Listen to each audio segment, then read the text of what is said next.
Humza Yousaf, yes, the man who hasn't even become First Minister yet or SNP leader, yet he's already coming up with idiotic ideas in order to bribe their voters. Yes, this is the latest update we have from the SNP leadership election, and this man who has gone around with all the big promises, in case he becomes party leader and first minister, he's already been caught on a number of issues, whether it was his U-turns or his lies and his dodgy past. But that aside, he's now going to get the support of the Scottish voters and SNP members.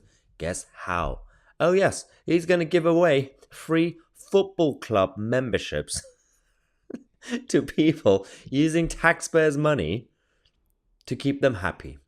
That's a priority for Scottish people these days, apparently, according to Humza Yousaf, who likes football, allegedly.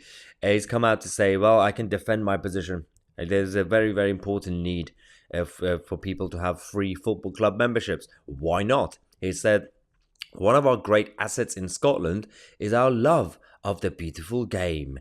And as Scotland's next First Minister, wow, he's very confident, I want to work with the SFA to harness the full power of football. Initially, I would want to see this rollout targeted towards children for low-income households who may struggle to pay for the costs of football club memberships in the midst of this cost of living crisis. So, people and families are struggling with the cost of living crisis. Yes, we know that. And they're looking at the list of all the outgoings and incomings in terms of the earnings and all the bills and food and cost of heating.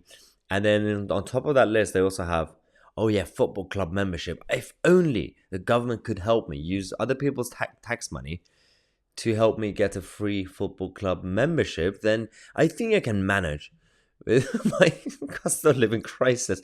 Why is this man even a thing? How is he a real life grown up politician? It's a classic example of how low things are these days with the quality or lack of quality of the politicians. Compare this to, my view is until about 20 years ago, we had a better class of politicians in regards to at least quality of their skills and the public duty. You still had a lot of dodgy people, you still had a lot of people who lied, but at the same time, they had basic common sense to an extent compared to these guys. I know the expectation bar is so low, it's quite difficult to even see how lower you can get. But the man who believes, well, the man who doesn't know what a woman is, Humza Yousaf, is going around saying that, well, I think I know how to fix the cost of living crisis. By the way, there's a couple of other stuff that's come out recently when it comes to Humza Yousaf. We're going to talk about that in a second.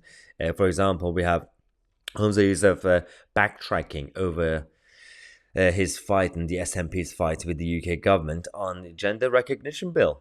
So what happened? It's quite weird. So he himself, not Nicola Sturgeon. Nicola Sturgeon didn't really make a U-turn in that sense. She had to make a U-turn when it came to the legislation, but because she was forced to. Humza Yousaf, 1 minute.